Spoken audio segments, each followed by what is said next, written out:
Pada zaman dahulu di sebuah desa di daerah Jawa Tengah hiduplah seorang pemuda bernama Jaka Tarub. Ia tinggal bersama ibunya yang dipanggil Mbok Rondo. Hanya pada suatu malam di tengah tidur yang gelap, Jaka Tarub bermimpi mendapat istri seorang bidadari nan cantik jelita dari kaya. Itu terbangun dari tidurnya. Ternyata aku cuma bermimpi. Mimpiku indah sekali dan nampak jelas terbayang di ingatanku. Aku jadi tidak bisa tidur lagi. Aku pulang ke jalan. Siang hari ketika Mbok Rondo sedang berada di sawah, tiba-tiba datang Pak Ranu pemilik sawah sebelah menghampirinya. Mbok, mengapa anakmu sampai saat ini belum menikah juga? Entah ada apa kau menanyakan itu Pak Ranu? Tidak ada apa-apa, Mbok. Aku bermaksud menjodohkan anakmu dengan anakku Laraswati. Hah? Hari berganti hari, Mbok Rondo belum juga menemukan waktu yang tepat untuk membicarakan rencana perjodohan Jaka Tarub dan Laraswati. Lama-kelamaan, Mbok Rondo lupa akan niatnya semula. Jaka Tarub adalah seorang pemuda yang sangat senang berburu. Pagi itu, Jaka Tarub telah siap berburu ke hutan. Bu, aku pergi berburu dulu ya. Hati-hati ya nak. Ya. Tak lama kemudian, di tengah hutan, Jaka Tarub berhasil memanah seekor menjangan. Hatinya senang, namun sayang, begitu Jaka Tarub sedang berjalan pulang membawa hasil buruannya, tiba-tiba datang seekor harimau menyerangnya dan membawa menjangan itu pergi. Sial! Baru kali ini aku mengalami nasib seperti ini.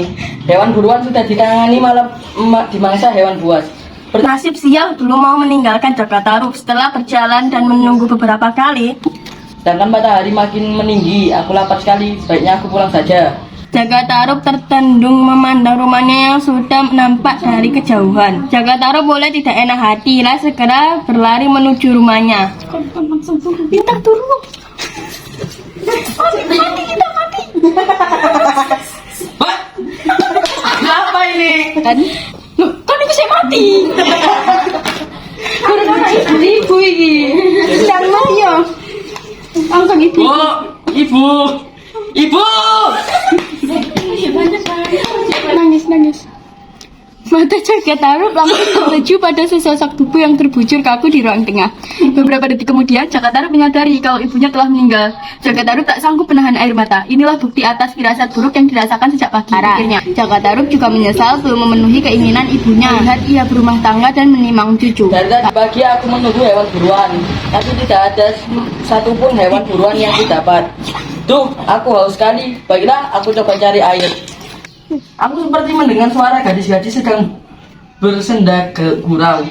Masuk, bidadari masuk. Ayo bidadari masuk.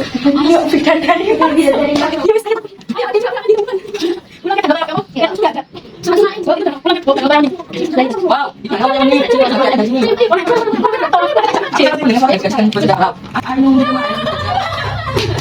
Ada 7 gadis cantik sedang mandi di danau Toyawening. Jantungku jadi bergedup makin kencang. Gadis-gadis ini semuanya berparas cantik. Itu di atas tumpukan batu besar seperti ada tumpukan selendang. Mungkin itu tumpukan selendang para bidadari itu. Lihat, Jaka Tarub berjalan menghampiri tumpukan selendang itu. Kiranya tentu semua rencananya akan buyar. Setelah berhasil, Jaka Tarub terburu-buru menyelinap ke balik semak-semak. Ayo kita pulang sekarang, hari sudah sore. Iya benar, sebaiknya kita pulang sekarang sebelum matahari terbenam. Para bidadari itu keluar dari danau dan mengenakan selendang mereka masing-masing. Selendangku tidak ada. Di mana selendangku? Duh, siapa yang mengambilnya? Di sini, sama dengan selendang kalian. Duh, gimana aku ini? Kalau selendangku tidak ada, aku tidak bisa pulang ke kahyangan bersama kalian. Maafkan aku kak, aku sudah mencari di mana-mana, namun tak kunjung kutemukan. Namaku Cang. Aku juga kak, mungkin saja memang sudah takdirmu untuk tinggal di rumah ini. Akhirnya seorang bidadari berkata, Wulan, maafkan kami harus segera. Ayo ta, kami harus segera pulang ke kayangan dan meninggalkanmu di sini karena hari sudah menjelang sore. baik kak. Baiklah, Kak. Sama Wulan tidak dapat berbuat apa-apa. Ia hanya mengangguk dan melambaikan tangan kepada keenaan temannya yang sudah berlalu meninggalkan danau Toyawening. Barang siapa yang memberiku pakaian akan kujadikan saudara bila ia perempuan. Tapi bila ia laki-laki akan kujadikan suamiku. Pakaian, aku membawakan pakaian yang kau butuhkan. Ambillah dan pakailah hari sedang bermalam. Jaka Tarub meninggalkan Nawang Wulan dan menunggu di balik pohon. Aku bersedia benar-benar Aku over. Ya wes lanjut, ayo. Hari berganti hari, bulan berganti bulan, tak terasa rumah tangga Jaka Tarub dan Nawang Wulan telah berkaruniai seorang putri yang diberi nama Nawangsi. Kang Mas, jaga Nawangsi dulu ya. Aku mau mencuci dulu dan tutup kukusan nasi yang sedang dimasak. Jangan dibuka ya. Nyam.